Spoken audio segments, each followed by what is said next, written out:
A new golf game is now open in Sevierville, and the community is hoping it opens the door for families to bond and maybe even hit a few birdies. Birdies, not birds, by the way, while enjoying an interactive, they liked that over there. That was my only pun of the day. But all of this while enjoying an interactive driving range experience.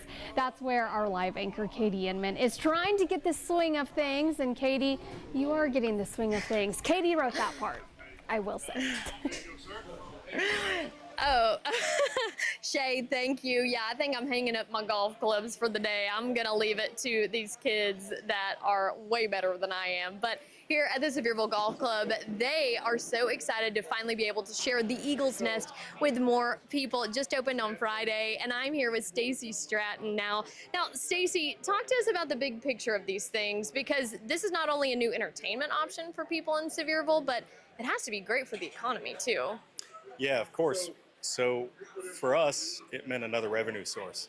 So the golf course really maxes out its number of rounds a year, but this was a space that we thought could be maximized more. It's the only driving range in the county. That's because land is at such a premium in Sevier County.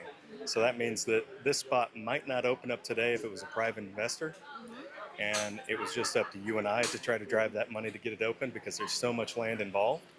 But seeing that we had the land from 30 years ago and the golf course is municipally owned, it seemed like something that we could very easily do with a smaller investment than most people would normally have. Right. Not only that, too, but this makes golf much more accessible for people, not just people of all ages, abilities, but also groups. Yeah, we have a lot of folks coming in that haven't golfed in years. They may not have ever golfed.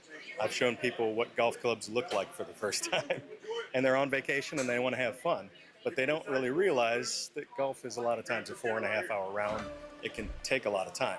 So for us, this was a location where we could kind of send them to enjoy the experience of golf, to get to know the game a little bit more, and to also be a little more easily consumed. And then also, how long did this take to build from the time that the idea came up to now? How long of a process is that? So the idea came around quite a few years ago. It's been about 3.5 years ago. The initial concept was a little on the expensive side. So the current director of golf came over from Parks and Rec. His name is Bob Parker. And he was really able to kind of, I think, give the project a more definable kind of scope. He had worked in so many city park projects in the past and other projects across the city. He was able to kind of craft it down to where we felt it was something that the board and the mayor would easily wrap their arms around and see as something good for the community, something good for guests coming in from out of town. And it was really due to Bob that a lot of that came about. Love that. Well, thank you to Bob. Well, there you go. Stacy, thank you also for letting us come and try out the Eagle's Nest today. If you want to try it out for yourself, you can go and book a bay online. You can also download the app. What is that app called? Sweet Spot. Sweet Spot. You can download that as well to book your spot. But Todd, I'm going to send things back to you. Right now, these kids are waiting for the lightning to pass so that they can get going with their high school match.